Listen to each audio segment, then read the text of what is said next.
When we imagine the past, we picture elegance, clean clothes, quiet palaces, calm villages. But for most people, daily life smelled nothing like history books. Cleanliness wasn't a habit, it was a privilege, and for many, an impossible one. In the next few minutes, you'll see why dirt, exhaustion, and smell shaped everyday life far more than beauty ever did. When we look at paintings and historical illustrations, the past often appears refined and elegant. Grand palaces, noble figures dressed in rich fabrics, quiet villages surrounded by nature. Everything seems calm and orderly, but this image hides a much harsher truth. Daily life for most people in earlier centuries was defined not by beauty, but by dirt, exhaustion, overpowering smells, and a constant struggle to stay even remotely clean. Cleanliness wasn't a habit, it was a privilege, and for many, it was an impossible goal. For peasants, washing clothes was one of the most physically demanding household tasks. There was no gentle soap, no running water, no washing machines. Instead, people used aggressive alkaline solutions made from ash, salt, lime, or other corrosive substances. These mixtures burned the skin, damaged fabrics, and made the entire process painful and exhausting. Washing was so difficult that many simply avoided it unless absolutely necessary. Because of this, parasites became permanent companions. Lice and fleas were everywhere, in hair, in clothes, and bedding. Scratching was constant. Removing parasites became a daily routine rather than an emergency.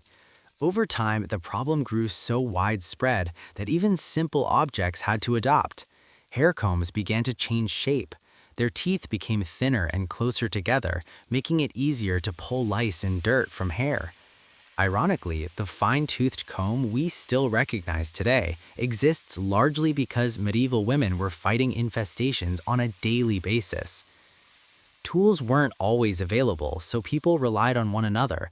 Villagers often gathered in small groups to pick lice from each other's hair and necks using their fingers. What seems disturbing now was once normal, even social. These grooming sessions allowed people to rest, talk, and connect. In a strange way, parasite removal became one of the few shared, almost intimate social activities available to peasants. Clothing offered little protection from filth. Most people owned only one full set of clothes. If they were fortunate, they might have had a second set reserved for special occasions. Linen garments were worn directly against the skin, while heavier wool layers went on top. Manuals of etiquette suggested changing underwear daily, but this advice was completely unrealistic for most of the population. Washing required hauling water from rivers or wells, scrubbing fabric by hand, and waiting for it to dry outdoors. Clothes were worn again and again until they fell apart. Bathing was no easier. Without running water, even a simple wash demanded enormous effort. Buckets of water had to be carried, heated over fire, and reused. Soap was optional and often avoided because it was too harsh. Some peasants bathed in rivers during hot weather, but many went unwashed for long periods. Physical labor kept them sweating all day, yet bathing remained rare. While peasant life was dirty, royal life was often worse. Large royal courts were crowded beyond reason. Hundreds, sometimes thousands of people lived, ate, slept, and worked under one roof. Waste accumulated rapidly. Toilets were often located outside, and many courtiers didn't bother using them. Staircases, corridors, fireplaces, and corners of rooms became improvised latrines. Over time, the stench became unbearable. This is one reason royal courts moved constantly. When English kings traveled from palace to palace, it wasn't only for political appearances. They were escaping their own filth. After a few days, the air inside a residence would become thick with the smell of waste, spoiled food, animals, and unwashed bodies. Entire palaces had to be temporarily abandoned so servants could shovel out human remains. Attempts to control the chaos were mostly ineffective. Rules were introduced, symbols were painted on walls, and servants were ordered to maintain order, but overcrowding made true cleanliness impossible. What was meant to prevent bad behavior often turned into a joke. The standards of hygiene were low everywhere. but royal courts were frequently dirtier than rural homes. France faced similar conditions. When grand palaces became permanent residences, the problem only worsened. Despite gold-covered walls and elegant gardens, waste filled corridors and courtyards. Noblewomen lifted their skirts wherever they stood. Men relieved themselves from balconies or staircases. Visitors described smells so intense they struggled to breathe. To fight the stench, people turned to perfume. Fragrance was not used for beauty, but for survival. At the time, disease was believed to spread through bad air, so strong scents were thought to protect health. In reality, perfume simply mixed with filth, creating new layers of odor. The result was overwhelming. Bedrooms weren't safe either. Early plumbing systems often failed, allowing waste to leak into rooms below. Kitchens and even children's quarters were affected. Privacy barely existed. Using a chamber pot in front of others was common, even during conversations. What we now consider basic modesty simply did not apply. While nobles struggled with filth in their palaces, peasant women faced another burden: menstruation. Without modern hygiene products, women relied on simple cloth racks. Some may have used nothing at all, allowing blood to soak directly into their clothing. Menstruation was treated as shameful, and religious authorities encouraged secrecy. To hide odors, women carried herbs and flowers. Life expectancy was low, food was scarce, and physical labor was relentless. These conditions likely reduced the number of menstrual cycles many women experienced, but each one remained a monthly hardship faced without support or understanding. Cleanliness, dignity, and comfort were luxuries few could afford. For most people, survival mattered far more than hygiene. And this was only the beginning. As centuries passed, daily life slowly began to change, but hygiene remained far from what we would call normal today. Even as cities grew and technology advanced, basic cleanliness continued to be misunderstood, feared, or simply ignored. Bathing, for example, never became a routine for adults. Even during the Victorian era, full baths were rare. When they did happen, they were usually reserved for infants. The goal was not to clean the body, but to strengthen it against illness. Cold water was believed to build resistance. Adults, on the other hand, limited themselves to washing their face and hands. A sponge wipe was often considered more than enough. For those who couldn't afford a bathtub, which was most people, bathing meant jumping into a nearby river or lake on a hot day. This was the absolute limit of personal hygiene. Regular washing of the entire body was considered unnecessary and by some, even dangerous. Dental health was treated with similar indifference. Toothaches were a normal part of life. Severe decay was widespread, and losing teeth at a young age was expected. Trained dentists were extremely rare. If a tooth needed to be removed, people usually turned to barbers or pharmacists.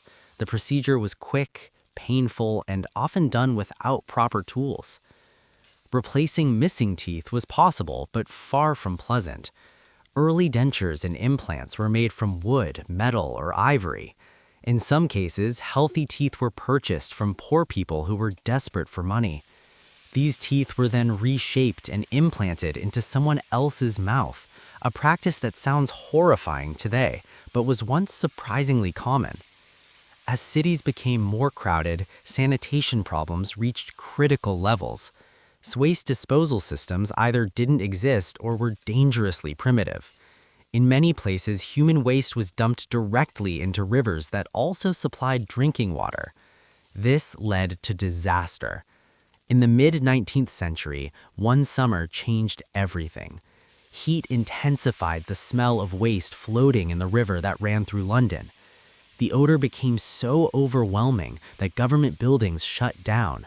Curtains soaked in chemicals were hung over windows in a desperate attempt to block the air. Daily life nearly stopped. Doctors at the time believed disease spread through foul smells, so they blamed the stench for outbreaks of illness. That summer became known as the Great Stink, a moment so extreme that it forced authorities to finally confront the reality of urban sanitation. It was not progress that drove reform, but desperation. Meanwhile, attitudes towards women's hygiene slowly began to shift. For the first time, menstruation was discussed quietly and awkwardly as a practical issue rather than a moral failing. Toward the end of the 19th century, the first disposable sanitary products appeared. Early tampons and pads were unfamiliar and uncomfortable, and many women didn't trust them. Instead, they improvised. Materials originally designed for medical bandages, especially those used to treat wounded soldiers, turned out to be absorbent and practical. Women adapted these materials for personal use, laying the foundation for modern menstrual hygiene. Despite these small steps forward, discomfort remained the norm. Smells, stains, and secrecy were still part of everyday life. Privacy was limited, and shame lingered for generations. Looking back, it becomes clear that the past was not simply less clean. It was physically exhausting and socially overwhelming. Every small act of hygiene required time, strength, and resources that most people didn't have. Cleanliness was not a habit, but a constant battle against environment, technology, and belief. The modern world, with its running water, soap, sanitation systems, and hygiene products, did not appear suddenly. It was built slowly, pushed forward by disasters, discomfort, and centuries of human endurance. And while the past may look beautiful in paintings, the reality was far harsher. Comfort was rare, cleanliness was fragile, and survival always came before dignity. For ordinary people, unpleasant smells were not an occasional inconvenience. They were a constant background of life. Streets were narrow, crowded, and rarely cleaned. Animal waste mixed with household garbage, food scraps, and human refuse. Rain didn't wash the streets clean, it simply spread everything into thick, foul-smelling mud. Homes offered little relief. Floors were often covered with straw or rushes meant to absorb dirt and moisture. Over time, these floor coverings became saturated with spills, waste, insects, and bodily fluids. They were changed infrequently, sometimes only once or twice a year. Walking barefoot indoors was common, and stepping on something unpleasant was an everyday risk. Ventilation barely existed. Windows were small, fireplaces burned constantly, and smoke filled rooms along with the smell of unwashed bodies. Clothes absorbed these odors and carried them everywhere. Washing garments too often was considered wasteful and impractical, so people relied on airing them out instead, hoping fresh air would somehow clean the fabric. Hands were rarely washed with soap. Meals were eaten with fingers, and wiping hands on clothing or tablecloths was normal. Napkins existed mainly among the wealthy, but even they were reused until heavily soiled. Table manners, as we understand them today, simply did not exist. Food safety was another constant concern. Without refrigeration, meat spoiled quickly. To mask the taste and smell, people used large amounts of salt, spices, and vinegar. Strong flavors weren't about luxury, they were about survival. If food smelled bad, it was often eaten anyway. Hunger left little room for caution. Medical knowledge offered no comfort. Illness was commonly blamed on bad air, imbalance, or moral weakness. Washing the body was sometimes discouraged as it was believed to open the skin to disease. Dirt, strangely enough, was thought to act as a protective layer. Even sleep offered no escape. Mattresses were stuffed with straw, feathers, or rags, often shared by multiple people. These beds became perfect environments for insects. Bedbugs, fleas, and lice thrived in the warmth. Waking up with bites was normal, and scratching through the night was expected. Children grew up surrounded by this reality. Hygiene was not taught as a habit, but learned through necessity. Scraped knees went untreated, hands were wiped on sleeves, and baths were rare events remembered for years. What mattered most was endurance, not comfort. Public spaces were no cleaner. Markets, churches, and inns were crowded and poorly maintained. People spat on floors, relieved themselves nearby, and discarded waste without hesitation. Smell was so deeply embedded in daily life that most people barely noticed it anymore. Only when conditions reached extreme levels, unbearable heat, overwhelming stench, widespread illness, did authorities intervene. Even then, solutions were temporary and incomplete. True sanitation required infrastructure, understanding, and time, all of which were in short supply. Looking back, it becomes clear that modern hygiene is not a natural human state. It is the result of centuries of trial, error, suffering, and gradual change. Clean water, soap, privacy, and sanitation are not simple conveniences. They are hard-won achievements. For most of history, people did not live clean lives. They lived resilient ones. They adapted to discomfort, normalized filth, and endured conditions that would shock us today. And yet, within that world, they worked, loved, raised children, and survived, one unwashed day at a time. Personal space, as we understand it today, barely existed in the past. Crowding was a normal condition of life. Entire families slept in a single room, sometimes in a single bed. Servants slept near their masters. Apprentices lived where they worked. Privacy was rare, and physical closeness was unavoidable. This closeness only amplified problems with cleanliness. When one person carried lice, everyone eventually did. Illness spread easily, and without proper sanitation, recovery was uncertain. Washing bedding was as difficult as washing clothes, so mattresses and blankets were used until they fell apart. The smell of sleep, sweat, breath, unwashed skin lingered permanently in living spaces. Water itself was not always trusted. In many towns, people believed that water carried disease, especially if it was cold. Drinking water was often replaced with weak beer or diluted wine, not for pleasure but for safety. Clean water sources were limited and contamination was common. Even public wells were risky. Buckets were shared, ropes dragged through mud, and containers were rarely cleaned. What entered the home as fresh water often carried unseen dangers, yet people had no choice. Survival depended on accepting risks that would be unacceptable today. Cleaning the home was more symbolic than effective. Floors were swept, but dirt returned immediately. Walls were darkened by smoke and soot from constant fires. Ceilings were blackened, furniture absorbed odors, and nothing ever felt truly clean. Cleanliness was measured not by absence of dirt, but with familiarity with it. Animals lived close to humans. Chickens wandered through homes, pigs were kept nearby, and rats thrived wherever food was stored. These animals brought warmth and resources, but also filth and disease. Attempts to separate human and animal spaces were minimal. Even among the wealthy, cleanliness had limits. Expensive fabrics were rarely washed because washing could ruin them.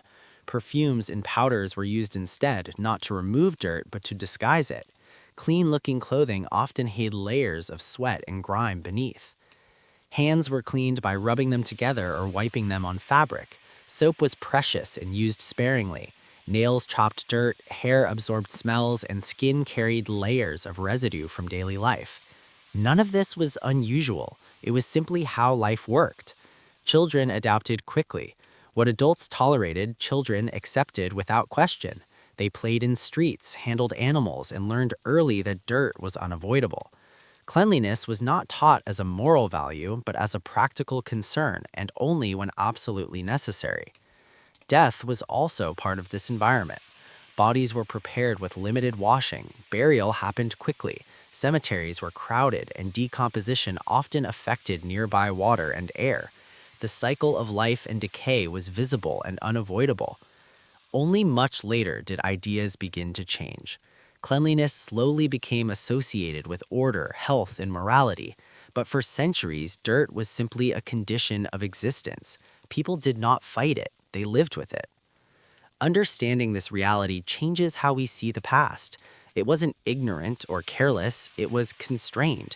People worked within the limits of their time, technology, and beliefs.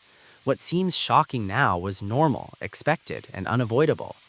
Modern hygiene is not just progress, it is distance. Distance from discomfort, from smell, from constant physical effort. And that distance was earned slowly, over generations, through hardship few today could endure. By the time modern sanitation finally began to take shape, generations of people had already lived and died in conditions that demanded constant endurance. Cleanliness, as we know it today, was never an expectation, it was an exception. For most of history, people did not imagine a world where water flowed freely, soap was gentle, and privacy was guaranteed. Such ideas would have seemed unrealistic, even unnecessary. What changed everything was not comfort, but realization. Slowly, people began to notice patterns. Certain smells were followed by illness. Crowded spaces led to faster spread of disease. Dirty water brought suffering. These observations did not come from science at first, but from lived experience. Trial and error shaped the future long before laboratories did. Cities were forced to adopt, not because they wanted to, but because they had no choice. When streets became unbearable, when rivers turned into open sewers, when entire summers were lost to stench and sickness, ignoring the problem was no longer possible. Sanitation systems, waste removal, and water treatment were born from crisis rather than progress. At the same time, attitudes toward the human body began to shift. Clean skin slowly stopped being seen as weakness. Washing was no longer feared as an invitation to illness. Instead, it became associated with care, health, and eventually dignity. These ideas spread unevenly, resisted by tradition, but impossible to stop. Women's hygiene, long hidden behind silence and shame, also began to emerge from the shadows. Practical solutions replaced secrecy. What was once endured quietly became something that could finally be managed. This shift was not sudden or easy, but it marked a profound change in daily life. With time, privacy became a value. Toilets moved indoors, baths became common, clothes were washed regularly, teeth were cared for rather than accepted as disposable. These changes may seem small now, but they transformed the human experience in ways few people fully appreciate. Looking back, it becomes clear that history was not just shaped by wars, rulers, and inventions. It was shaped by ordinary people trying to live another day in difficult conditions. Their tolerance for discomfort, their ability to adapt, and their resilience laid the groundwork for the world we now consider normal. The past was not romantic, it was demanding. It required strength simply to exist. And yet, within that reality, people laughed, worked, raised families, and found meaning, even while surrounded by dirt, smell, and hardship. Understanding this doesn't make the past darker, it makes the present clearer. Modern hygiene is not just convenience, it is memory. It is the result of centuries spent learning what it truly means to live with dignity.